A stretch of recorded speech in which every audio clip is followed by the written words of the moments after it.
Hi class and welcome back to our classroom. Ako po si Madam Salinel at isa po akong teacher na naka-base dito sa Philippines. Sa video natin ngayon, pag-uusapan natin ang Python. Ang Python ay isang programming language na ginagamit ngayon sa paggawa ng iba't ibang application na ginagamit ng mga generation natin ngayon, ng mga kabataan natin ngayon. At isa sa mga topic na pag-uusapan natin ay ang built-in data or specifically the collection types that we use to create a program or an application. So, mag-umpisa tayo sa 4 na klase ng data type. Ito yung list, tuple, set, at dictionary. Pag-usapan natin yung tigda-dalawa muna. Unahin natin yung first 2 and then maggagawa tayo ng examples, magsasay tayo ng examples. At yung second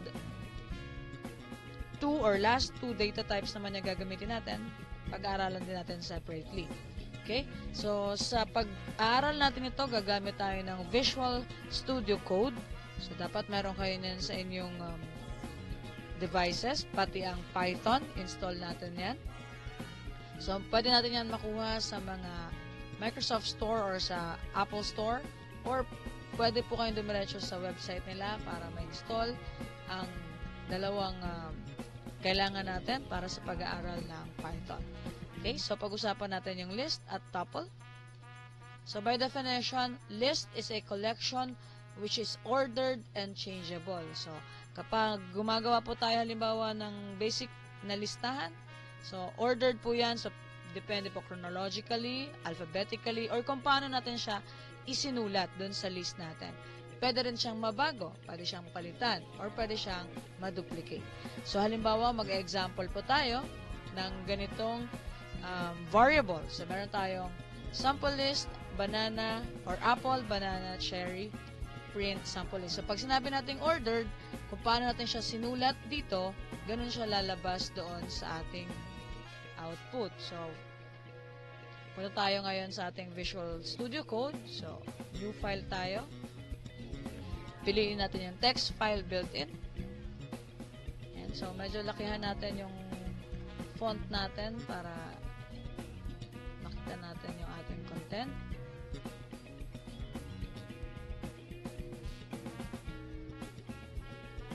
Ayan. So, siguro gawin natin 30. Medyo malaki yan. So, at least good na yan.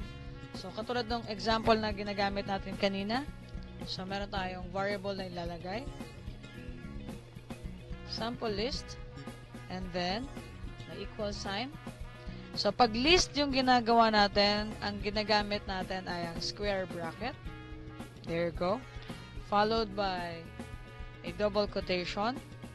And then, type natin yung ating variable, close quotation, comma, another entry natin.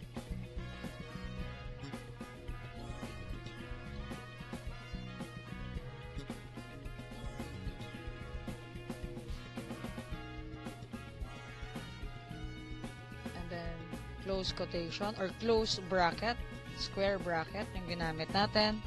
And then this time, print natin. Okay?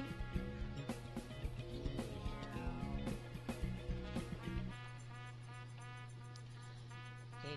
So, ito yung ating content. So, sample list, yung ating variable name. And then yung variable natin, apple, banana, and cherry. And then we have the print function here. At ang ipiprint natin or ang i-display natin ay ang sample list. Save muna natin. Lagyan natin ng pangalan.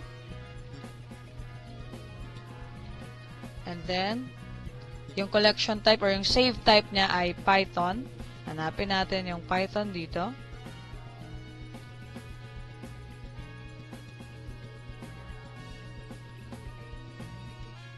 There you go. And then save. Okay, so for this, and then, nasulat na natin yung ating variable name. Meron tayo ditong variables sa loob ng ating square bracket. And then, na-print na natin siya. So, after natin ma-save, lalabas itong ating icon for Run Python. Pag na-click tayo dyan, makikita natin sa terminal natin dito, yung ordered description ng list. Kung saan kung paano natin siya sinulat sa variable, ganun din siya lalabas sa ating terminal. Going back doon sa ating definition ng list, yung list din natin ay indexed, meaning you can search the content of the variable by typing the indexed number of the variable. Dito, yung first index niya, or meaning yung first entry, itong first entry natin sa variable, ang index number niya ay 0, yung second naman ay 1, yung third ay 2, and so on. So, pag tinype natin yan, dito sa ating variable, or sa ating print, let's just put it in a square bracket. For example, lagay natin ng 1, and then i-play natin. Lalabas lang sa terminal natin is 1, which is yung banana. Kung ito naman ay pinalitan natin halimbawa ng 0, play natin yan, lalabas lang ang apple. So, pwede natin ma-identify or makuha yung specific na laman ng variable by typing the index number of the variable. Now, here naman sa ating list pa rin, matatanda natin ito yung sinulat natin sa ating Visual Studio Code. Ginamitan natin ng index. So, ito yung pagsulat natin, how to access the content of the variable. Now, paano natin siya babaguhin? Changeable kasi pag list. So, ang gagamitin natin, sample list. So, meron tayong variable name, meron tayong variable dito, and then, dun sa second niya, which is dapat ito ay small letter lang. No? So, sa pagta-type natin ito. So, variable name, and then yung index number, tapos kung ano yung papalitan, ipapalit natin. Naglagay tayo ng index number kasi ito yung content ng variable or yung item na papalitan. So, dito, sa ating variable name, ang index 1 ay banana. So, dapat kapag nilagay natin mamaya sa Visual Studio Code, yung banana ay mawawala at mapapalitan ng mango. So, let's try. So, halimbawa, ayan. So, sulat lang natin ito ulit. And then,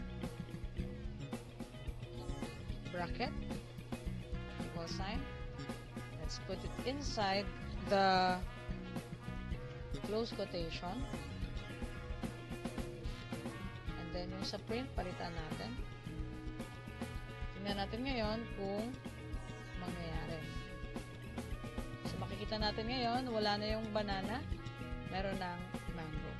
So, ganyan yung pagpapalit ng content sa list. So, paano naman pag magdadagdag tayo ng item? Sabi natin kanina, pwede nating baguhin, pwede nating dagdagan, pwede nating alisan ng laman yung ating content or yung ating variable. So, sa pag-add ng list, maglalagay lang tayo ng .insert, tapos kung saan natin siya ilalagay na pwesto. So, kung ang banana natin ay index number 1, dahil nilagay natin dito yung 1, yung mango, sisingit dito in between apple and banana. Tingnan natin dito. So, dito, insert natin sa line 2. Copy lang natin yung variable.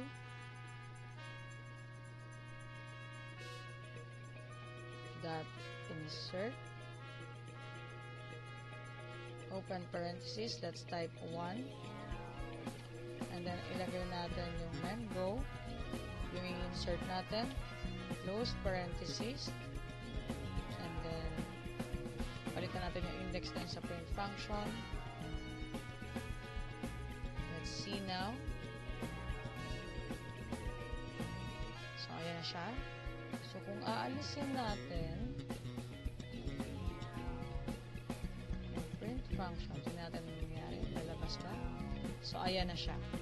So, apple, mango, banana, cherry. So, makita natin, nag-move yung banana at pumasok na ngayon yung bagong entry na mango.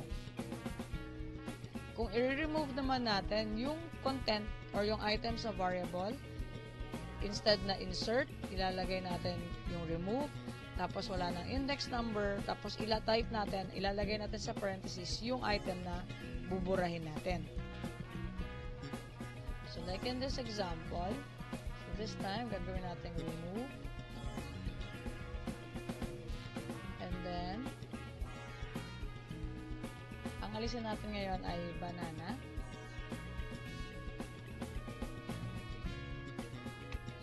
Ayan.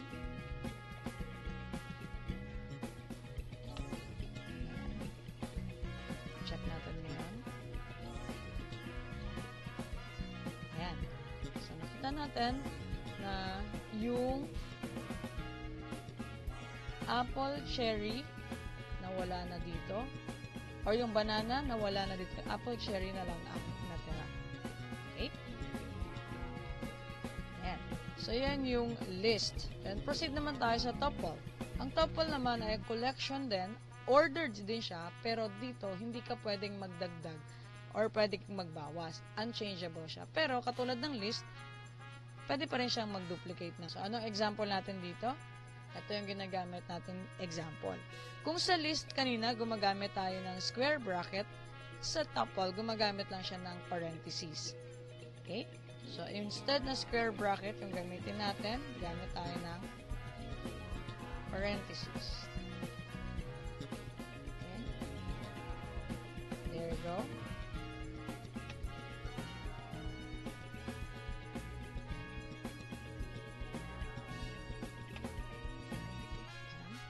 Tingnan natin yung difference ngayon. Ulitin natin. So, makikita ninyo, dito sa terminal, nilabas niya sa taas ang square bracket kasi ito ay list. Samantalang sa baba ay naka-parenthesis. Ordered siya kasi kung paano natin siya sinulat dito. Halimbawa, palitan natin to ng mango, ng cherry, apple. So, pag sinulat natin siya dito, makikita natin na kung paano natin siya sinulat dito sa content or sa variable natin, ganun din siya lalabas sa terminal. Yan yung tinatawag nating ordered. However, ang kaibahan ng tuple sa list, unchangeable siya. So, hindi tayo pwedeng magsingit. Pero, tulad ng tuple or tulad ng list, ang tuple ay index din. So, meron din siyang pwedeng ma-access yung content ng variable nyo. So, yung first item sa variable ay 0, second ay 1, the third one is 2, and so on. So, kapag tinype natin yan, maglagay tayo ng index number dun sa print function. Kung ano lang yung nandito or yung content dito, yun lang yung lalabas. Okay? So, sa pag-access, ito yung ginamit natin ngayon. So, paggamit natin ng index number sa tuple. Okay? So, ang list at ang tuple, yan, ito po ang kaibahan nila. Ang list ay gumagamit ng bracket or square bracket. Ang tuple ay gumagamit ng parentheses. Changeable ang list, unchangeable ang tuple. Pero, ang similarity nila, pareho silang indexed. Okay? Pwedeng ma-access yung content or yung item nila sa loob ng variables. And ordered sila. And pwede silang mag-duplicate ng item. Okay? So, paano ba tayo mag-duplicate? Lagi natin nakikita yan kanina sa list at sa tuple nag-duplicate ng member, nag-duplicate ng content. So, halimbawa, ito, ulitin natin.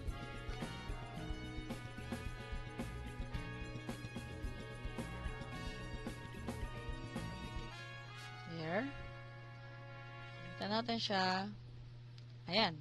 Pwede siyang ma-duplicate. Ganun din sa cherry or sa list, pwede rin siyang ma-duplicate. Maraming salamat po sa panonood at kung nagustuhan ninyo ang video natin ngayon, pakiclick na lang ang like button at i-share na rin para marami pang maabot ang ating klase. I-click nyo na din ang subscribe button at ang notification bell para maging updated kayo sa susunod pa nating klase. Thank you very much and always remember to be kind to one another. God bless. I get what I want. I turn a business out of nothing into something I love.